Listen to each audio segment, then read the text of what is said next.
సాయంత్రం 6:35 అవుతుంది time. Kia తోలడానికి వచ్చిన కియా మనం అన్ని కార్లు తోలేస్తాం. కియా తోలడానికి వచ్చేసి ఆటోమేటిక్ ఎలా ఉండిద్ది అంటే కనపడుతుంది, తర్వాత చూపిస్తా. ఆటోమేటిక్ బ్రేక్ యాక్సిలేటర్ బట్టనే ఉంటాయి. బాగుంది, నీట్గా అంత డిస్ప్లే ఉంది. ఎదురు ఫ్రంట్ బ్యాక్ కెమెరా ఉంటుంది. కార్లో ఛార్జింగ్ పెట్టుకోవడానికి ఉంది.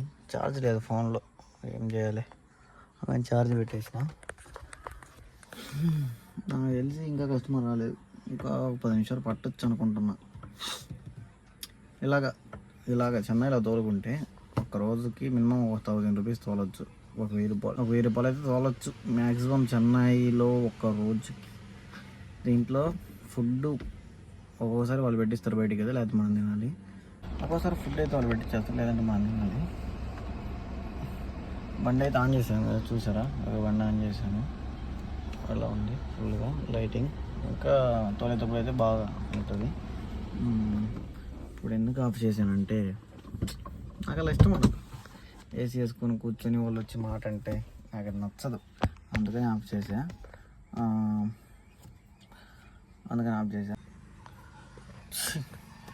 చెన్నైలో మీరు వచ్చేసి ఉండాలి అనుకుంటే ఏం లేదబ్బా, మీకు 3 years 4 years ఎక్స్పీరియన్స్, 2 years చాలు, మీకు బండి వస్తే చాలు. వచ్చేసి ఒక కంపెనీ లేదా ఒక హోటల్ ఏదైనా అక్కడికి వెళ్ళాలంటే ఉన్నారంటే మీకు డ్రైవింగ్ నాకు వచ్చి నేను చేస్తానంటే వాళ్ళు ఓకే అంటారు.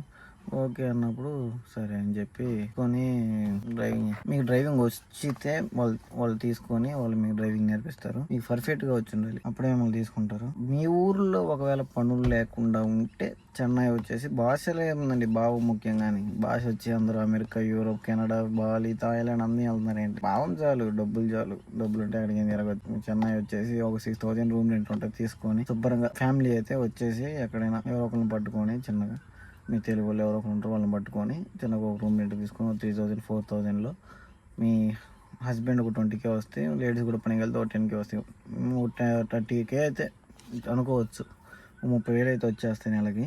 దాంట్లో ఎక్స్పీరియన్స్ 10,000 చేసిన ఇంటి ఫుడ్కి మొత్తం తీసిన ఒక 20K మిగులుతాయి, ఖచ్చితంగా మిగులుతాయి. మిగిలించుకుంటే లేదు ఇంకా మనకి ఫోన్లు కొనాల్సి వచ్చింది, బండ్లు కొనాల్సి వచ్చింది, అన్నీ కొనాల్సి వచ్చింది. కాబట్టి కొంతమంది మిగిలించలేరు, మన ఇష్టం, అది ఎలా అయినా చేసుకోవచ్చు. చెన్నైలో లివింగ్ చేయటం చాలా బెటర్ నాకు తెలిసి. ఇప్పుడున్న సిచ్యువేషన్లో హైదరాబాద్లో కూడా బాగా బతకొచ్చు ఇలాగ యాక్టివిటీకి వాటికి వెళ్ళి.